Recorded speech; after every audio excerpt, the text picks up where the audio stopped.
So I don't know if you've ever felt hopeless, but I have. Experts say the death rate has gone up by 32% over the past 2 decades. Is that food bank usage in this country is at the highest levels it has ever been. The fact is, America has more mass shootings than any other high-income country in the world. Whatever happens to any of us better be the business of all of us. Terrified people pile on top of each other, sheltering behind anything they could. If your neighbor is hopeless, it should be your business because it could affect you. When I say hopelessness, what comes to mind for you? Today, you see things jumping off everywhere. It's really not a race issue. It's not a religion issue. You see hopelessness in every different corner. You have people, suicide rates are up. You have mass shootings happening every other week in the US. You have wars everywhere. You have the opiate crisis.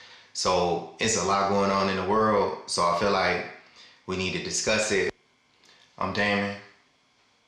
I'm 45 years old. I dropped out of high school. I was a runaway. I had involvement with law enforcement. I've been shot. So I've been through a lot of experiences. I've been on welfare. First name is Daryl. And your age? 71. When I say hopelessness, what comes to mind for you? When you say hopelessness, it comes to view that a person doesn't have any hope for the future. They don't have any plans. They may be down on their luck. They're experiencing the worst of life. Growing up, I didn't think that I was gonna make it. I didn't see a lot of people around me doing anything. Most guys who were 10, 15 years older than me were in jail. So when I was 15 years old, I didn't know a 30-year-old. There were no 30-year-olds in my neighborhood because they all were either dead or in jail. I grew up on the east side of Detroit, right near Hoover area. So went to Osborne High School. Dudes would get shot in high school. It just wasn't an environment where longevity was thought of. If there's no hope that you're going to make it till 20, then you could be as reckless as you want to be. My name is Elaine. Have you ever felt hopeless? I think everybody feels hopeless from time to time. There are situations in life that kind of blindside you and knock you down, and you have to find a way to get back on track to encourage yourself. My take on hopelessness is if there is no hope that tomorrow will be better than today, then this is what causes people to be depressed, suicidal, violent. This is what causes people to hurt people, to lash out. So if you see, mass shooting somewhere, right? Obviously, sometimes we won't really ever have a clue as to why a person was thinking the way that they were thinking. But if you put yourself in somebody else's shoes, right? So say for instance, I can't get a job. I can't find a partner. I can't buy a home. I can't buy a car. I can't do the things that I see other people around me doing. Then jail or death aren't really much of a deterrent. To make it to the age of 71 years old, I'm pretty sure you've experienced some rough situations. Yes. We grew up in Detroit, and the family, we didn't know we were poor, but we were poor. But we made it, our family, they always had a sense of pride about them, and we, did what we had to do to make it through. We scrapped on the meals, we were thrifty in what they did, and it just gave us good life lessons, over the way. What are some of the things that helped you get through? Getting through, I had strong family support. I had many uncles. Had Uncle Carson, Uncle Willie. They were Uncle TC, Uncle Johnny. They were all strong men. Some of them have paid a path to the military. Navy, Air Force, Army, and then my dad was Air Force. So I had strong men in the family that kind of could lead a course of what you should be doing. If you pay attention to what Daryl said, he had a lot of strong men in his family. So if we look at the incarceration rates in the U.S., obviously black men are incarcerated at a higher rate than any other ethnicity in the U.S., if you will. So that's missing from the family structure today. There aren't a lot of men guiding anybody or guiding the youth in the direction that they should be going. What comes to mind when I say hopelessness? To me, hopelessness is not having a reason to get out of bed in the morning. Excuse me. Would you click if it could change your life? Would you click if it could change your life? I would. Say, my man, you ever thought about starting a business? Think about it. For help marketing your business, visit creativemediaconceptions.com. Can you explain a little bit about what has kept you going? I think, first of all, realizing that nobody's living a perfect life, that every human being experiences hopelessness. So I think there's a common denominator with all mankind. And so once you realize that the people you see on TV, the people with money, that every human being experiences hopelessness, first of all, then you know you're normal. And from there, you have to find ways in which to encourage yourself. And so that's different with everybody. So my faith is what really keeps me going, reading the scripture, believing what the scriptures, encouragement that I get from the scripture. That's really what helps me bounce back. And also just living long, you realize that there are seasons in life. And so you will have some seasons that you aren't moving as fast or in the direction that you think you should be in, but yet if you keep getting up every day and giving yourself affirmations, positive affirmations, that you will eventually end up in a better spot, a better place, closer to your goals that you're trying to achieve. I could probably fill up 2 hands of guys that I went to school with that didn't make it to 20. So it was realistic. That was the programming that was coming down, where it was like, you just live for today. There won't be a tomorrow, just live for today. And, in that type of environment, there's a lot of hopelessness. So when I had my son at 15, then I had a reason to really make it home at night. So that might not really make sense to a lot of people, but before him, it didn't really matter if I made it home. And it didn't matter what the situation was you were in. You just tried to figure out how to survive it and how to thrive in that situation, which were all good life lessons. So that was it, one thing. And then just having God in the picture. When they weren't there, you had an overseer. And I always had a special, maybe guardian angel. I could go to work and maybe at work spend all the money that week just, not planning well. And, I could get blessed and have a $5 bill flap on the step going up to the locker room. Do you think there's a increase in feelings of hopelessness in the world today?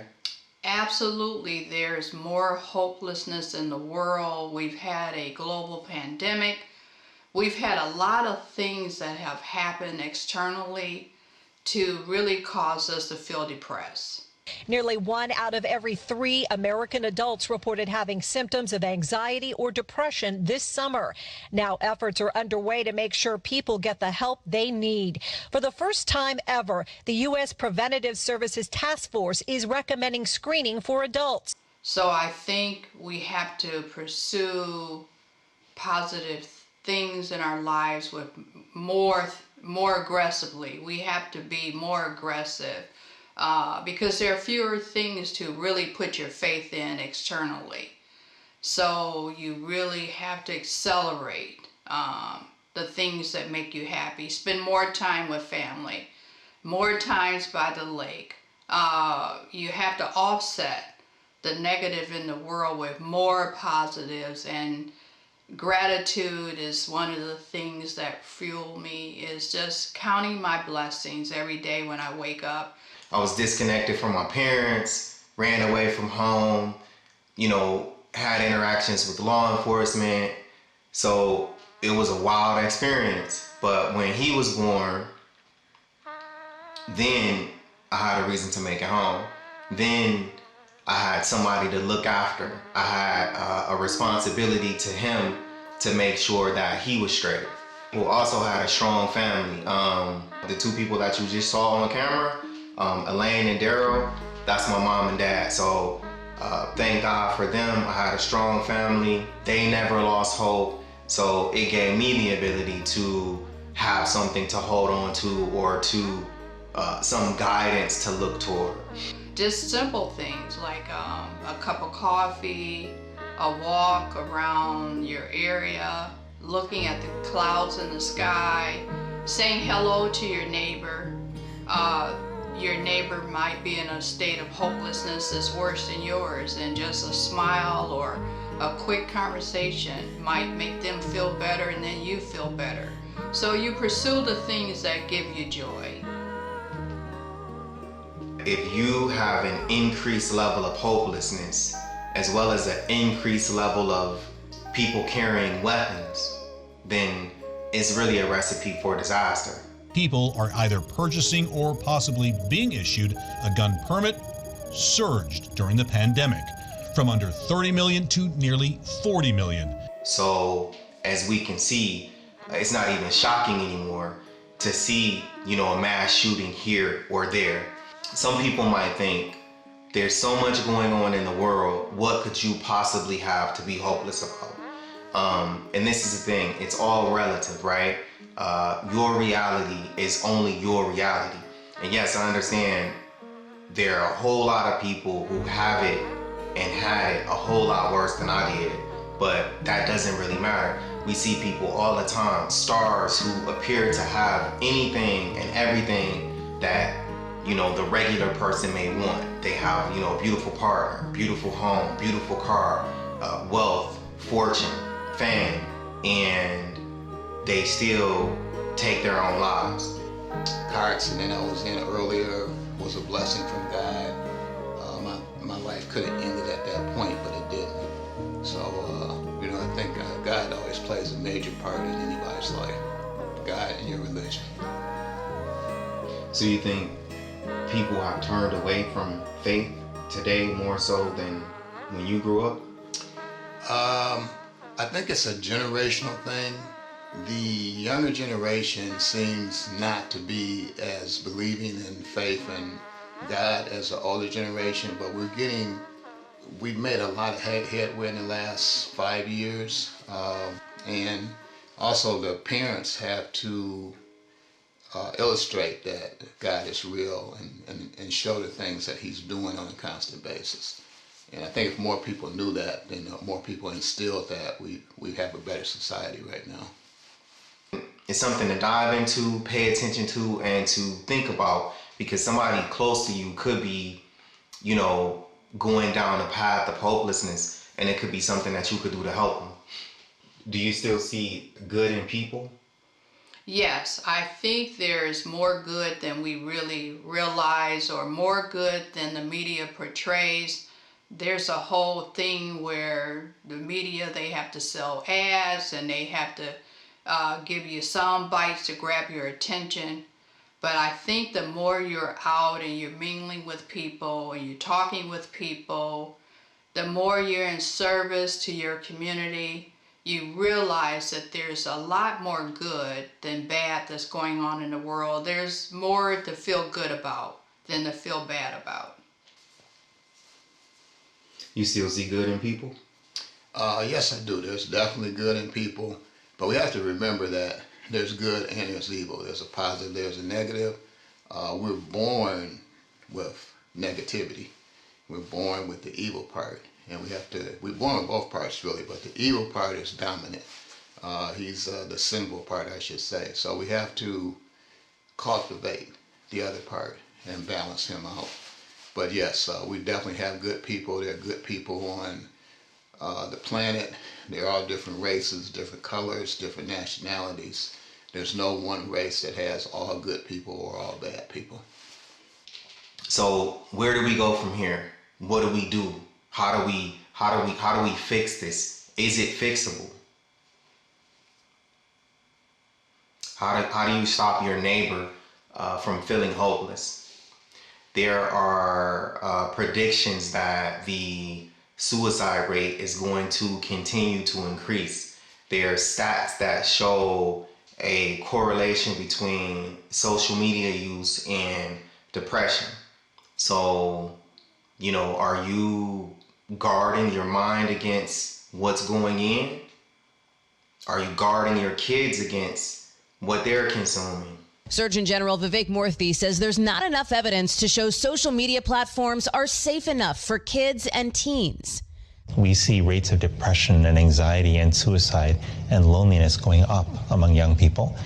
And I'm concerned that social media is an important driver of that youth mental health crisis. Do you think that's the problem? More people have moved away from religion. They say if you have nothing to give you hope for the future, then what's the point of it all? So, a lot of people, what may stop them is, I don't want to hurt you because then I won't be able to spend time with my wife and my kids. What if I don't have a wife and kids? I don't want to do X because then I'm not going to go to heaven when I die. What if I've turned away from religion? So where do we go from here? How do we do better? Well, how do we do better? That's really a good question. And I think we should just do more service, be more attentive to the things around us, find the areas in which we can bring joy and service to other people. There are people that are hurting. You have homeless shelters, you have food kitchens, you have kids need help in the schools. There's so many areas in which you can just give. So I say we can do better by giving more and thinking less about ourselves and focusing too much on our circumstances, and just be open to serve the community more. So where do we go from here? From here, I think we need more training, more education. We need to instill values in our youth. We probably need to bring religion back into the school, and we need to have that element, and that's what the United States was based on. So at an early age, we had Pledge of Allegiance in the school, we had religious prayer in the school.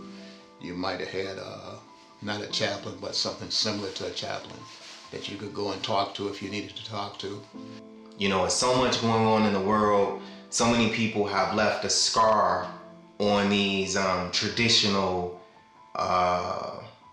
establishments that we look to for hope in the past, meaning the church, the Catholic Church, the government. So what do we do? Where do we go? Let me know in the comments.